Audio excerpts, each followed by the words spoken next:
우리 가운데 이처럼 큰 아픔이, 큰 괴로움이 우리 가운데 나타나게 되어졌던 것이죠. 사실 선악과 사건은 하나님에 대한 배신이기도 합니다. 하나님은 아담과 하와를 사랑하셨고 그들을 믿으셨기 때문에 그들에게 너무나도 좋은 나무, 귀한 나무 선악과를 맡겨주셨습니다. 나는 너를 믿는다. 그러므로 이 선악을 알게 하는 나무는 보기만 하고 너희가 절대 먹지는 말아라. 먹으면 정령 죽을 것이다 라고 친절하게 말씀을 해주셨지만 결국 사람은 하나님의 말씀에 순종하지 않고 배신하고 말았습니다. 그것이 선악과 사건의 요지입니다. 하나님은 창조주 하나님이시요 참된 신이시기 때문에 그러한 자들을 즉시 없애버리시고 다시 세상을 창조하셔도 되시는 분입니다. 충분히 그렇게 하실 수 있는 분이십니다. 그러나 하나님은 결코 아담과 하와를 버리지 아니하시고 끝까지 그들 곁에 계셨던 것을 우리는 성경을 통해서 봅니다.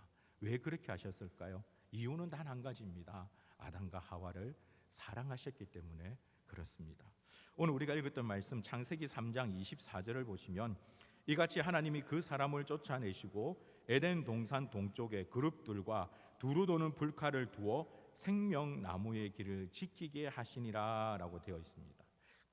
하나님께서 그 사람들 아담과 하와를 에덴 동산에서 쫓아내셨습니다. 죄로 말미암아 당연한 결과죠. 어쩌면 이것만 보면 우리는 하나님께서 아담과 하와를 미워하신 것 같고 그들에게 큰 벌을 주신 것 같습니다. 그러나 그렇게 하신 이유가 생명나무의 길을 지키기 위함이다라고 성경이 말씀하고 있습니다. 왜냐하면 죄로 말미암아 영원히 죽을 수밖에 없는 존재가 생명나무의 열매를 먹고 그들이 영생을 얻게 되어지면, 영원히 살게 되어지면 그 끔찍한 고통 가운데 영원히 살아야 하기 때문에 그 일을 하나님께서는 그냥 보고 계실 수가 없었던 것입니다. 그래서 하나님은 아담과 하와를 위하여서, 결코 하나님을 위해서가 아닙니다. 하나님의 그 어떠한 만족을 위해서 한 것이 아니라 아담과 하와를 위해서 생명나무의 길을 지키게 하셨습니다. 이것이 바로 하나님께서 우리에게 보여주시는 놀라운 사랑입니다. 그리고 이미 우리가 알고 있듯이 결국 하나님께서는 자신의 독자 우리 주 예수 그리스도를 십자가 위에서 찢기기까지 하시며 우리를 향한 자신의 사랑을 확장하셨습니다. 로마서 5장 8절에 이렇게 말씀합니다. 우리가 아직 죄인 되었을 때에 그리스도께서 우리를 위하여 죽으심으로 하나님께서 우리에 대한 자기의 사랑을 확증하셨느니라. 자기의 독자 우리 주 예수 그리스도를 죽이시까지 하시면서 하나님은 우리에 대한 자신의 사랑을 확정하셨다라고 성경이 우리에게 말씀하고 있습니다. 여러분, 이것이 오늘날 우리가 누리고 있는 하나님의 놀라운 사랑인 줄 믿습니다. 그뿐만이 아니라 창세기 3장 21절에 여호와 하나님이 아담과 그의 아내를 위하여 가죽 옷을 지어 입히시니라 라고 말씀하고 있는데, 여기에 하나님께서 가죽 옷을 지어 입히신 것은 하나님의 정말 크고 놀라운 사랑인 것을 우리는 기억해야 합니다. 왜냐하면 저 구절 가운데 지어라고 번역이 되어 있는 히브리어 아사는 하나님께서 천지 창조를 하실 때 즐겨 사용하셨던 단어입니다. 즉 하나님께서 아담과 하와를 위하여 가죽 옷을 지어 입히는 그 일을 하나님은 마치 이 세상을 만드시는 천지 창조와 같은 그 수준의 너무나도 귀한 일로, 너무나도 중요한 일로 하나님께서는 여기셨다라는 겁니다. 그 아담을 위해서 자신에게 큰 상처를 주었던, 자신에게 큰 아픔을 주었던 그 아담을 위해서, 그의 아내를 위해서 하나님께서 친히 가죽 옷을 지어 입히시면서 그 과정을 하나님께서는 너무나도 중요하게 여기셨다라는 것은 그만큼 하나님께서 우리를 사랑하고 계신다라는 반증입니다. 사랑하는 성도 여러분, 이 사랑을 저와 여러분이 누리고 있을 줄 믿습니다. 특별히 방금 읽었던 구절에 지어 입히시니라 해서 입히시니라는 이 동사는 히필이라는 동사로서 사용되어지고 있는데, 이것은 하나님께서 주도적으로, 하나님께서 원하셔서 이 일을 하셨다라는 것을 보여주는 내용입니다. 이처럼 하나님께서 본인이 원하셔서 우리를 사랑하셨습니다. 하나님의 그 크고 놀라운 사랑을 우리는 받아 누리고 있는 자입니다. 사랑하는 성도 여러분, 하나님께로부터 이 큰 사랑을 받는 자로서 하나님을 향하는 감사하는 마음과 이 땅에서 사랑받는 자로서 당당하게 살아갈 수 있는 저와 여러분이 되시길 주님의 이름으로 축복합니다. 성경은 이사야 49장 15절에서 이렇게 말씀합니다. 여인이 어찌 그 젖 먹는 자식을 잊겠으며 자기의 태에서 난 아들을 긍휼히 여기지 않겠느냐. 그들은 혹시 잊을지라도 나는 너를 잊지 아니할 것이라. 어찌 여인이, 어찌 부모가 그 자녀를 잊겠습니까? 그러나 현실에서는 간혹 자녀를 잊어버리는 그러한 부모도 있습니다. 자녀를 생각하지 않는 그러한 자들도 있습니다. 그러나 그들은 혹시 잊을지라도 나는, 하나님께서는 우리를 결코 잊지 않는다라고 말씀하고 계십니다. 여러분, 이 사랑에 대한 믿음의 고백을 드릴 줄 아는 저와 여러분이 되시기를 주님의 이름으로 축복합니다. 우리가 하나님으로부터 이와 같은 놀라운 사랑을 입은 자라면, 그렇다면 사랑하는 성도 여러분, 우리는 과연 어떻게 살아야 할까요? 하나님의 그 사랑을 믿는 자라면 과연 우리는 오늘날 어떤 삶을 살아야 할까요? 저는 이번에 창세기 3장을 다시금 묵상하면서 하나님께서 저에게 또한 새롭게 주신 은혜의 말씀이 있습니다. 그 구절이 바로 오늘 우리가 함께 읽었던 20절 말씀입니다. 여러분, 20절 말씀 우리 다 같이 한번 같이 읽도록 하겠습니다. 함께 읽겠습니다. 시작.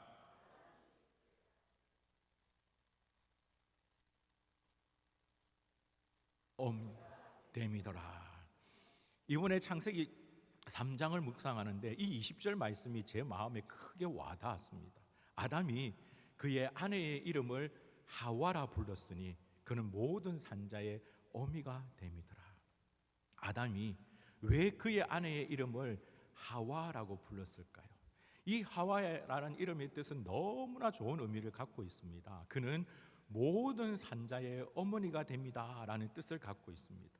얼마나 좋은 이름입니까? 물론 남편이 아내를 사랑한다면 아내에게 좋은 이름을 지어주는 것은 당연한 일일 겁니다. 그러나 시기가 참 중요합니다. 이때는 아담이 스스로 말하기를 하와 때문에, 그의 아내 때문에 자신이 선악과를 따먹었다고 하나님께 변명했던 그런 때입니다. 창세기 3장 12절에 이렇게 말합니다. 아담이 이르되 하나님이 주셔서 나와 함께 있게 하신 여자, 그가 그 나무 열매를 내게 주므로 내가 먹었나이다. 여러분이 아담의 고백을 보십시오. 하나님이 주셔서 나와 함께 있게 한 그 여자, 그 여자 감정이 좀 실려 있는 것 같지 않습니까? 어쩌면 비겁한 변명인 것처럼 보입니다만 아담이 하와에 대해서 좋게 여기지 않았던 것은 분명해 보입니다. 그런데 그런 상황에서 왜 아담은 그의 아내에게 너무나도 좋은 이름을 지어 주었을까요? 아마도 여러분 부부 싸움을 해보셨으면 잘 이해가 되실 겁니다. 부부 싸움 했을 때에 그때에도 내 남편이, 내 아내가 사랑스러워 보이던가요? 아니요, 그렇지 않습니다. 한번 되게 싸우고 나면 한동안은 쳐다보기도 싫을 정도로, 그렇지 않습니까? 그런데 이 아담은 왜 이때에 하와에게 이런 이름을 지어 주었을까요? 이번에 창세기 3장을 묵상하면서 이것이 저에게 큰 궁금증이 되었습니다. 하나님, 왜 아담이 하와라고 이름을 지어 줬습니까? 아무리 보아도 하나님이 시킨 일이 아닌데, 아담이 스스로 한 일인데 왜 이 상황 속에서 모든 산자의 어머니다라는 이름을 지어 주었을까요? 만약에 그 상황 속에서 저라면 이렇게 하지 못했을 것 같습니다. 오히려 모든 죄의 근원이 된 여자라든지 이런 악한 이름을 지어주는 것이 오히려 맞을 듯 싶은데 아담은 그렇게 하지 않았습니다. 왜 이렇게 하였을까? 이 말씀을 다시 한번 더 곰곰이 묵상하면서 창세기를 1장부터 다시 한번 읽어보았습니다. 그러다가 제 눈에 들어온 또 다른 구절이 있습니다. 창세기 1장 28절입니다. 창세기 1장 28절을 보시면 하나님이 그들에게 복을 주시며 하나님이 그들에게 이르시되 생육하고 번성하여 땅에 충만하라, 땅을 정복하라, 바다의 물고기와 하늘의 새와 땅에 움직이는 모든 생물을 다스리라 하시니라. 오늘 이 구절을 보시면 하나님이 그들에게 이르셨습니다. 그들은 누구입니까? 아담과 하와입니다. 하나님께서 아담에게 말씀하셨습니다. 너희는 생육하고 번성하여 땅에 충만하라. 하나님께서 아담에게 주셨던 말씀입니다. 저는 바로 이 순간 아담이 이 말씀을 기억했다라고 믿습니다. 감정적으로는 너무나 미움의 대상이 되었고, 감정적으로는 정말 원망의 대상이 되었던 그런 아내이지만, 그러나 그럼에도 불구하고 그 순간 아담이 붙잡았던 것은 하나님의 말씀이었습니다. 그 하나님의 말씀이 성취되기 위해서는 그의 아내가 누구가 되어야 한다고요? 모든 산자의 어머니가 되어야 하는 것입니다. 그래서 아담은 말씀을 의지하여 그의 아내에게 하와라는 이름을 지어 주었습니다. 놀라운 것은 구약의 첫 부분에서 이러한 내용이 등장하는데 신약의 첫 부분에서도 동일한 내용, 비슷한 내용이 등장합니다. 여러분, 마태복음 1장 19절을 보시면 이런 내용이 있습니다. 그의 남편 요셉은 의로운 사람이라 그를 드러내지 아니하고 가만히 끊고자 하여. 이 구절이 무슨 내용인고 하니 그의 아내 될 사람 마리아가 성령으로 잉태하였다라는 얘기를 듣고 난 다음 요셉의 반응이었습니다. 참 요셉은 착한 사람이었습니다. 그 상황 가운데 그의 분노를 발휘하면서 그 아내 될 마리아를 엄청나게 고통 가운데 정말 멸시할 수도 있었을 테인데 요셉은 그렇게 하지 않고 가만히 그 일을 끊고자 했습니다. 오히려 그의 아내 될 사람이었던 마리아를 보호하고자 했던 것이죠. 참 착한 사람, 참 선한 사람이지 않습니까? 그런데 성경은 이 요셉을 착한 사람이다, 선한 사람이다라고 얘기하지 않고 사실 신학에서 그렇게 많은 부분에서 사용되지 않는 특별한 단어를 써서 그를 의로운 사람이다라고 얘기합니다. 왜 요셉을 의로운 사람이라고 얘기할까요? 그 이유는 마태복음 1장 24절에 있습니다. 1장 24절을 보시면 요셉이 잠에서 깨어 일어나 주의 사자의 분부대로 행하여 그의 아내를 데려왔으나 라고 말합니다. 오늘 이 부분에 보시면 중요하게 보셔야 될 것이 주의 사자의 분부대로입니다. 요셉이 꿈을 꾸었는데 그 꿈에서 주의 사자가 나타나 이 일은 하나님께서 행하신 일이다, 구약에 이미 예언되어진 것처럼 메시아가 온 것이다 라고 요셉에게 알려주었을 때 요셉은 그 꿈에서 그 잠에서 깨어 일어나 그 주의 사자의 분부대로 하나님의 말씀대로 행하여 그의 아내를 데려왔다라고 얘기합니다. 성경이 왜 요셉을 의로운 사람이라고 얘기할까요? 이 요셉은 자신의 감정에 치우치지 아니하고 오직 하나님의 말씀대로, 하나님께서 하셨던 그 말씀대로 그 말씀을 붙잡고 그 말씀에 순종한 사람이기 때문에 그렇습니다. 사랑하는 성도 여러분, 하나님께서 우리를 사랑하신다는 것을 믿으십니까? 우리가 하나님으로 말미암아 크고 놀라운, 정말 우리가 도저히 갚을 수 없는 놀라운 사랑을 받았다는 것을 믿으십니까? 그렇다면 우리가 그 하나님 앞에 할 수 있는 우리의 일은 온전히 하나님의 말씀을 붙잡고 나아가는 것입니다. 하나님의 말씀에 순종하는 것입니다. 좌우로 치우치지 않고 오직 아버지의 말씀, 나에게 주셨던 그 하나님의 말씀을 붙잡고 그 말씀을 지키기 위하여 애쓰고 수고할 줄 아는 저와 여러분이 될 수 있기를 주님의 이름으로 축복합니다. 그것이 바로 우리에게 놀라운 사랑을 부어주셨던 그 하나님 앞에 우리가 갚을 수 있는 유일한 길일 줄 믿습니다.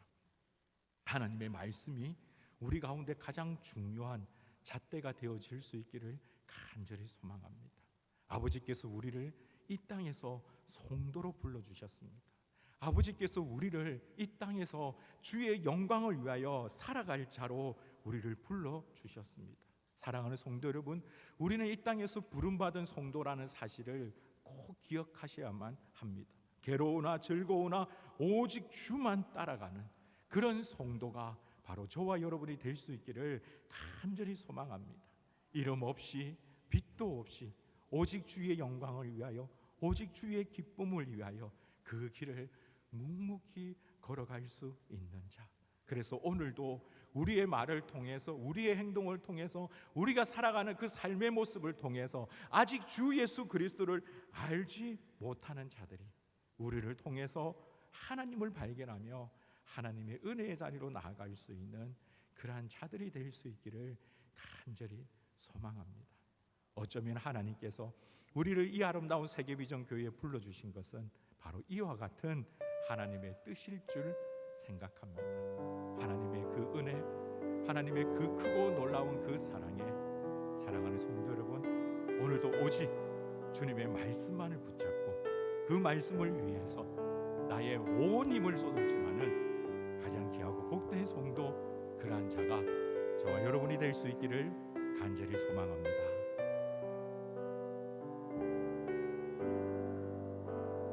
푸른 바다 낯선 이 몸 어디든지 가오리다. 괴로우나 즐거우나 주만 따라가오리니 어느 누가 막으리까. 죽음인들 막으리까. 어느 누가 막으리까. 죽음인들 막으리까. 하골 골짜 빈들에도 복음 들고 가오리다. 소돔 같은 거리에도 사랑 안고 찾아가서 종의 몸에 지는 것도 아낌없이 드리리다. 종의 몸에 지는 것도 아낌없이 드리리다. 종이 영광 모든 권세 로 받으소서. 멸시전대 십자가는 제가 지고 가오리다.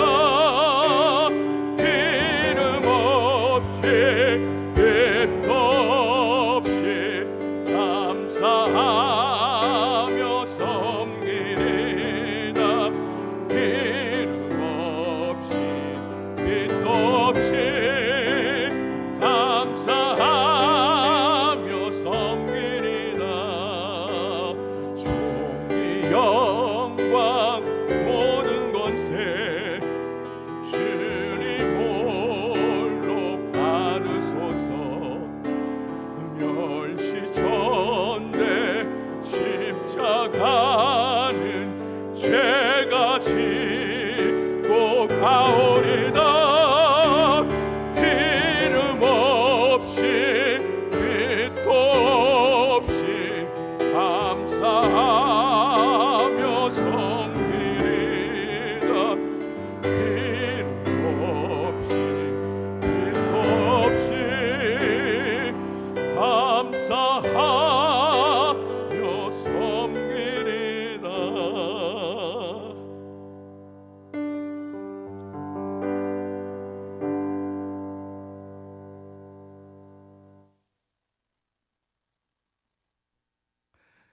오늘 이 말씀에서